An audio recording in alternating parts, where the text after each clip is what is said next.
పేల్చేసిందట. మన పంజాబ్ ఎయిర్ బేస్ని పాకిస్తాన్ కూల్చేసిందట. సిర్సా హర్యానా లాంటి ప్రాంతంలోని సిర్సా ప్రాంతాన్ని పాకిస్తాన్ ఆర్మీ కూల్చేసిందట. ఇటువంటి ఫేక్ ప్రచారాలని అటు పాకిస్తాన్ మీడియా కథనాల్లో పాకిస్తాన్ చర్చనీయాంశాల్లో మారుతున్న పరిస్థితి కనబడుతోంది. సో ప్రజెంట్ ఇంకా అప్డేట్స్ కొనసాగుతున్నాయి. రైట్ మరొక బ్రేకింగ్ అంటోంది. మరొక ఎయిర్ బేస్ ని భారత ఆర్మీ తిప్పికొట్టింది. పాక్ లో మరో air base ధ్వంసమైంది.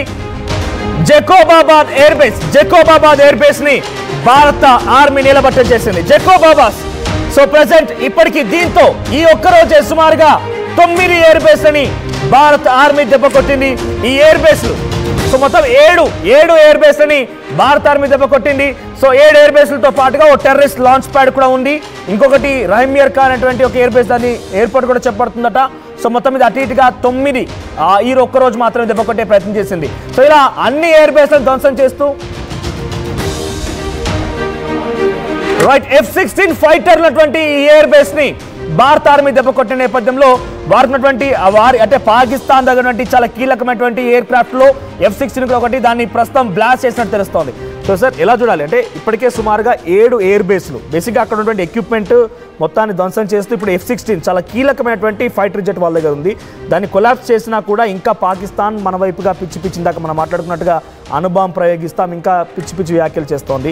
So 7 air బేస్లని kill చేసినా కూడా పాకిస్తాన్ ధైర్యం ఏమై ఉంటుంది? మనోజ్, పాకిస్తాన్ దగ్గర ఉన్నది ధైర్యం కాదు, అదొక మూర్ఖత్వం. ఒక విషయం చెప్తాను మీకు.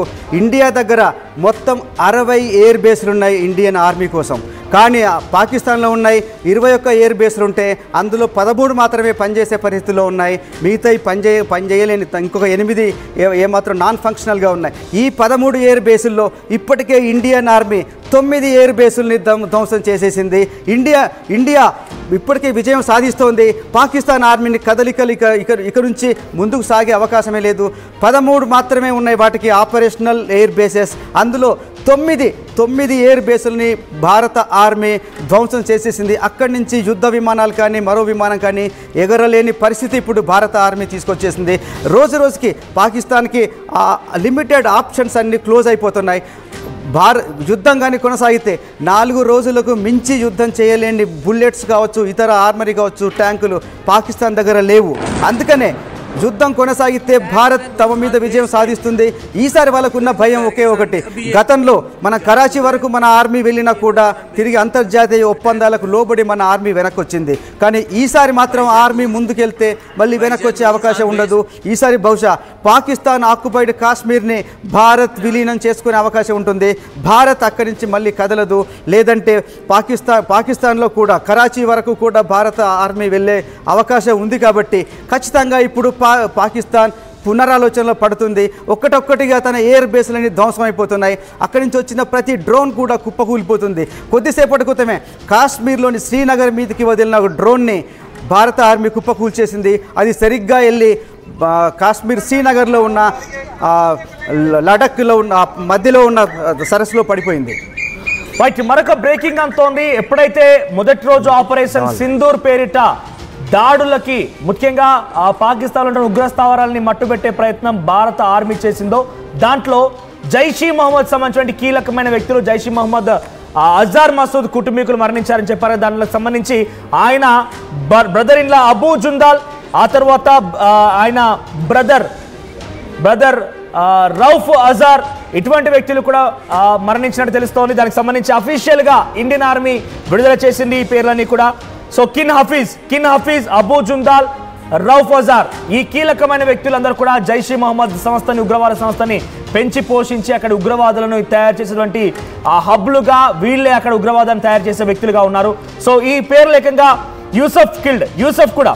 సో మొత్తం 5 పేర్లు విడుదల చేసింది భారత ఆర్మీ. అబూ జుందాల్, యూసఫ్, తర్వాత రౌఫ్ అజార్, సో ఇంకా సుమారుగా మరికొంతమంది కూడా ఉన్నారు.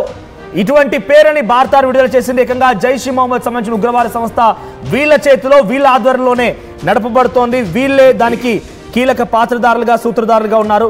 సో ప్రస్తుతం ఆ కీలకమైనటువంటి వ్యక్తులు నేల కొట్టుకుపోయారు, భారత్ దెబ్బకి మట్టి కొట్టుకుపోయారు, పాతాళలోకానికి వెళ్ళిపోయారు. సో ఇంకా ఈ దాడులు కొనసాగే అవకాశం ఉంది.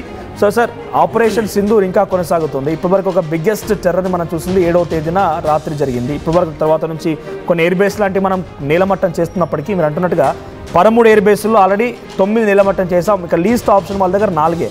అయినా కూడా మేము అణుబాంబు లాంటివి ప్రయోగిస్తామని కానీ ఇంకా మాట్లాడుతోంది. ఇందాక ఇంట్రెస్టింగ్ విజువల్స్ సార్ ఒకటి, చైనా నుంచి ప్రయోగించినటువంటి ఆ మిసైల్ పాకిస్తాన్ ప్రయోగిస్తే అది ఏకంగా పాకిస్తాన్ వ్యవసాయ క్షేత్రంలో పడిపోయింది.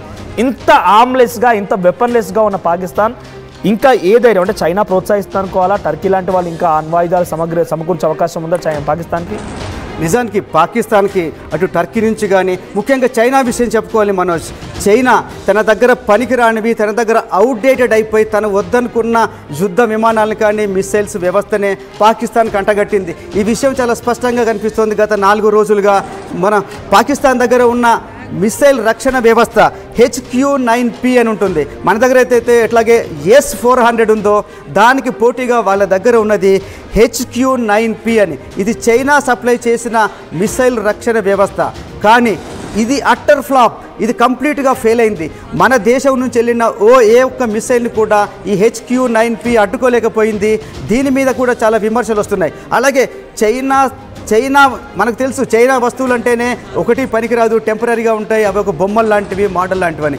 అట్లాగే చైనా ఇచ్చిన మిసైల్స్ ఏవి కూడా భారత భూభాగాన్ని తాకలేకపోతున్నాయి. ఎప్పుడో 20 ఏళ్ల క్రితం 25 ఏళ్ల క్రితం తను తయారు చేసి తను అప్డేటెడ్ వర్షన్స్ అన్ని తన దగ్గర ఉంచుకొని పనికిరానివి, అవుట్డేట్ అయిపోయినవి, మెయింటెనెన్స్ లేక మూలన పడి ఉన్న మిసైల్స్ని కానీ మిసైల్ రక్షణ వ్యవస్థని మాత్రమే చైనా పాకిస్తాన్కి అందజేసింది. వాటిని నమ్ముకొని పాకిస్తాన్ ఇప్పుడు మన మీద యుద్ధానికి కాలుదుబ్బి ఇప్పుడు అభాస్ పాలవుతోంది. పాకిస్తాన్ ఇప్పుడు దెబ్బతింటుంది కూడా చైనాను నమ్ముకొనే. చైనా ఇచ్చిన పనికి మాలిన తుప్పు పట్టిన ఆయుధాలు, ఏమాత్రం మెయింటెనెన్స్ లేక ఏమాత్రం పనికిరాని ఆయుధాలని తీసుకొని పాకిస్తాన్ ఇప్పుడు మన మీద యుద్ధానికి కాలుదూతోంది. కానీ నెమ్మదిగా తనకు తెలిసి వస్తుంది, నెమ్మదిగా తనకు ఈ పనికిరావని తెలిసి వస్తుంది. పాకిస్తాన్ తనకు డబ్బులు లేక చాలా ఆయుధాలని గతంలో ఒక 3 నెలల క్రితం ఉక్రెయిన్కి అమ్మేసుకుంది. ఉక్రెయిన్ ఇప్పుడు తన దగ్గర ఇట్లాంటి ఆయుధాలు కూడా కనీసం బుల్లెట్స్ కూడా లేని పరిస్థితుల్లో, 2 రోజులకు మించి బుల్లెట్స్ కూడా రాని పరిస్థితిలో పాకిస్తాన్ ఉంది.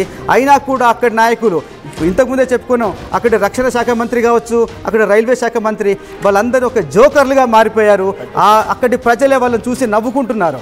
రైట్, మరొక బ్రేకింగ్ అంతోంది. అఫీషియల్ గా ఇండియన్ ఆర్మీ విడుదల చేసిన వివరాల ప్రకారంగా జైషీ మహమ్మద్ ఏదైతే బహవల్పూర్ లో దాడి జరిగిందో సుమారుగా 600 మంది క్యాడర్ యొక్క ట్రైనింగ్ చేస్తున్నారని చెప్పారు. బహవల్పూర్ సంబంధించిన దాంట్లో ఆరుగురు కీలకమైనటువంటి ఉగ్రవాదులు మొత్తం హతమైనట్టు తెలుస్తోంది. దాంట్లో ముదస్సర్ అంటే ఆయన అబూ జిందాల్ గా చెప్పబడుతున్నాడు. హీఈస్ అఫిలియేటెడ్ టు లష్కర్ ఇ తోయిబా సంస్థకు సంబంధించిన ఆయన. సో ఆయన ఇప్పటికే ఒక ప్రభుత్వ స్కూల్లో ఆయన యొక్క అంత్యక్రియలు జరిగినట్టు తెలుస్తోంది. అధికారికంగా అటు పాకిస్తాన్ ఆర్మీయే దాన్ని చేసింది. సో 5 పేరు విడుదల చేసింది. హఫీజ్ అబ్దుల్ రౌఫ్ ఆయన గ్లోబల్ టెర్రరిస్ట్ గా ఉన్నారు.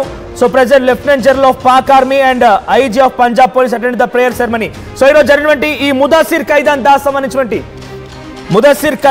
సంబంధించినటువంటి ఈ ఉగ్రవాది యొక్క అంత్యక్రియలకి ఏకంగా పాకిస్తాన్ లెఫ్టినెంట్ జనరల్, ఆ తర్వాత మరొక వ్యక్తి, చాలా కీలకమైన వ్యక్తి అక్కడికి వచ్చారు. సో 5 బిగ్ టెర్రరిస్టులు మొహమ్మద్ యూసఫ్ అజార్, ముదస్సిర్ ఖైదాన్, హఫీజ్ మొహమ్మద్, జమీల్ మొహమ్మద్, ఖలీద్ మొహమ్మద్ హసాన్. సో మొత్తం మీద 5 కూడా మరణించారు. ఈ మే 7న జరిగినటువంటి ఆపరేషన్ సింధూర్ మొదటి రోజు జరిగింది చూసారా? మొదటి రోజు దెబ్బ కొడితే పాకిస్తాన్ అల్లాడిపోయింది చూసారా? మొదటి రోజున రాత్రి తెల్లవారుజామున మీరు లేచేసరికి పాకిస్తాన్ అల్లాడిపోయి రక్త కన్నీరు కార్చింది చూసారా? ఆ రోజు 5 కీలకమైనటువంటి ఉగ్రవాదులు మట్టుపెట్టింది. ఇక హఫీజ్ మొహమ్మద్ జమీల్ లష్కర్ తోయిబా జైషే మొహమ్మద్ సంబంధించిన ఉగ్రవాది. ఆయన అటు మౌలానా మసూద్ అజార్ కి బావమరిది కూడా తెలుస్తోంది. మొహమ్మద్ యూసఫ్ అజార్, తర్వాత ఖలీద్, మొహమ్మద్ హసన్ ఖాన్, వీరంతా కూడా జైషీ మహమ్మద్ లష్కర్ ఇ తోయిబాకు సంబంధించిన సంస్థలకు సంబంధించిన ఉగ్రవాదులు. గతంలో మీకు గుర్తుందా, IC-814 అనేటువంటి ఒక ఫ్లైట్ హైజాక్ అయింది. ఆ హైజాక్ దాంట్లో కీలకంగా ఉన్నటువంటి మొహమ్మద్ యూసఫ్ అజార్ కూడా మొన్న జరిగినటువంటి ఆపరేషన్ సింధూర్ మొదటి రోజు దాడిలో ఆయన హతమయ్యారు. ఇక హఫీజ్ మొహమ్మద్ ఆయన మసూద్ అజార్ సంబంధించిన బహుమరిది. ఇక ఖలీద్ ఈయన కూడా లష్కర్ తోయిబాకు సంబంధించిన వ్యక్తి.